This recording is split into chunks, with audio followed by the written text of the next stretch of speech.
Hi and welcome back to another card making video. Today I'm showcasing the April card kit by SSS Stamp and I'm going to share a couple of cards. Just like always, let's take a quick look on what you get, and this time it is packed with products. First of all, you get those two Stickles jars. Then you get the new color by Team Holtz in a distress oxide ink. You also get balloon dies. There are 3 different sizes and I will be using one of those for one of my cards that I share today. You should also have one of those Yupo papers. I don't know why I have 2. In any case, this is a 3D folder. It's one of those 3D folders that give you a beautiful embossed design. It's full of stars and I think it's one of those really versatile ones. And then this is your pattern paper. This is 6x8, so lots of pattern paper to play with. These are not double-sided, only one face has the design, and it's full of lovely colors and designs, all bright and colorful. After all, the theme of this kit is a birthday party.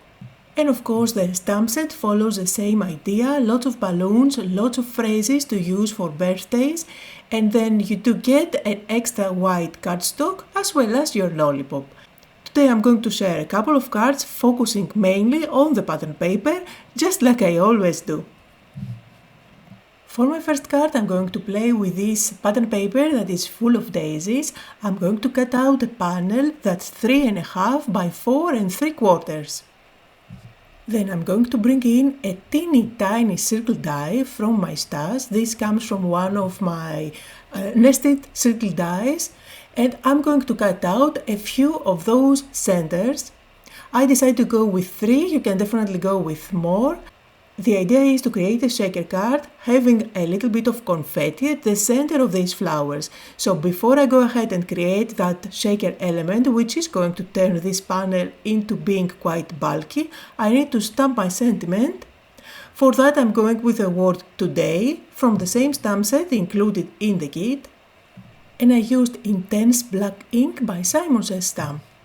Now let's do some recycling. I'm not going to throw away the packaging from the embossing folder that was included in the kit. This is a great opportunity to use it again and create your shaker card. So I'm just going to cut out a rectangle that fits at the back of this panel and I'm going to stick it down. I did use some double-sided tape for that. And you can definitely be more frugal with your acetate. You can just use it behind the 3 windows. Now I will go all around my little windows using a thin strip of foam tape. These are by Waffle flower and I find they are really handy to use. If you peel off the backing, you will find that they are really easy to manipulate and go all around the curve. Then I do have this unicorn confetti by SSS Stamp and I'm going to add a little bit of that inside my windows. And I will cover it up with some yellow cardstock. This way I will have yellow centers on all of those windows that will match the rest of the daisies. It's a really fun idea that adds something extra on the card, but otherwise it is a very clean and simple design. I'm going to finish it off by sticking this on top of a black panel that I have cut out. I used a die from Waffle Flower's Lacy Layers. It's one of my favorite layers lately and I keep on using it again and again. So I'm going to place that down and then the whole thing is going to go on top of my card base. This is a standard card that's 4.25 by 5.5. I did stamp an extra sentiment from the same stamp set, which is going to complete my sentiment, and you can definitely embellish the centers of the rest of the flowers either by adding a little gem at the center or, like I did here, I'm going to add a highlight with my white gel pen. Here are some close-up photos on the first card for today, and you know I absolutely love to use pattern paper. It brings tons of inspiration. So let's make another card. This time I'm using this lovely pattern paper. I cut out a panel that's 3 3/4 by 5. I'm going to pop that on top of my card base that's 4.25 by 5.5. And then as my focal point I'm going to use the larger of the 3 balloon dies that you get. I looked through my stash and tried to find a color that would match one of the colors from the pattern paper.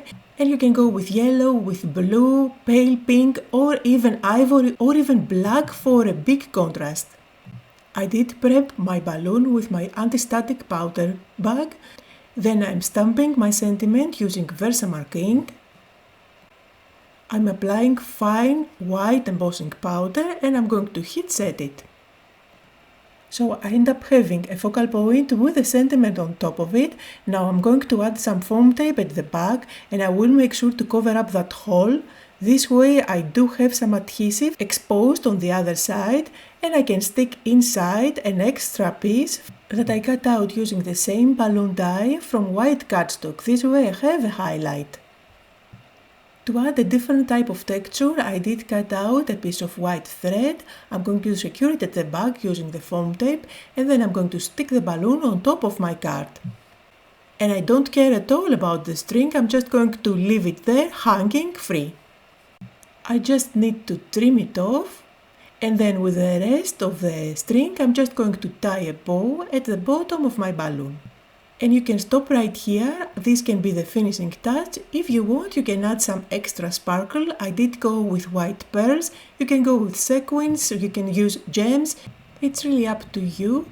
And this is going to finish off my second card for today. Here are some close-up photos. Just like always, you will find links to the supplies down below in the description area. Keep in mind that most of these products are sold separately as well if you don't want to get the whole kit. I hope that you had fun today, that you got inspired, and I'll see you all next time.